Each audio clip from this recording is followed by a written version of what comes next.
Good morning लोगोफोर बयनिसिमबो आंनि गोसो इसिनि अननाय मोजांमोननाय बावहरबाय आरो नोंथां बयखौबो आंनि चेनेलाव बरायना लाग्रोबाय। लोगोफोर दिनै नोंथांमोननि थाखाय मोनसे दुखुनांथाव भिडिअ लानानै फैलायबाय। जोंनि चिरां डिस्ट्रिक्टनि सिङाव थानाय थुक्राझार हालामाव जोंनि लागो खाथियाव मोनसे दुखुनांथाव जाथाय जानानै थांबाय।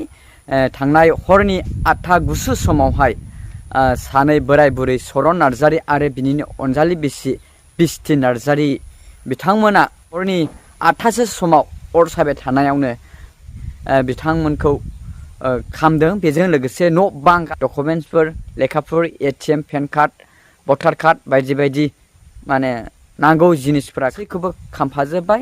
नाथाय दुखुनांथाव बाथ्राया बेसोदि सरन नार्जारि बिथाङा मैयानि समावनो माने अर खामनानै रुंसारि जाना थांबाय आरो बिथांनि जि बिसि बिस्ति नार्जारि बिथाङा गाज्रि जोखोम जानानै दङ, नाथाय दा हस्पिटाल दङ होननानै मिथिनो मोननाय जादों। नाथाय बिथांनि सरन नार्जारिनि बेबायदि अर खामनानै अबथिरा जिउ खहा जानायाव जोंनि हालामनि आंनिफ्राय आरो जोंनि हालाम थुक्राझारनि गासै थागिबि सुबुंफोरा गोथौयै दुखु मोननाय फोरमायदों। बिथांमोननि बेबायदि जाथाय जानायाव बिथांनि जिउआ सोरगोआव आलो थानो मोनथोंसै होननानै इसोरनियाव आरज खालामबाय। सरन नार्जारिखौ दा पस्टमर्टमाव लांनाय जाबाय, नाथाय बिनि अनजालि बिसि बिस्ति नार्जारिखौ हस्पिटालावनो दङ गोब्राब जखम जानानै।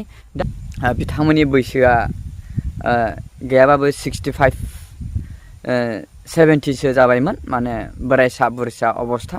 बिथांमोननि न'खराव बोराय आरो बुरै सानैल'सैमोन, गुबुन मानसि रावबो गैयामोन। साथामसो फिसालाफोर दंमोन, नाथाय फिसालाफोरनिख्रुइ बियो एसे गोजानाव जानगाराव न' लुनानै थाबायमोन, माने आलादा जाबायमोन आरोना। लोगोफोर दिनैनि दुखुनांथाव भिडिअआ बेखिनिमोन। भिडिअखौ मोजां मोनदोंब्ला लाइक शेयार कमेन्ट खालामदो आरो नोंथाङा आंनि चेनेलाव दासो गोदानब्ला साबस्क्राइब खालामनानै लानो दाबाव। बाय नेक्स्ट भिडिअ थाबैनो लोगो मोनफिनगोन नेनानै।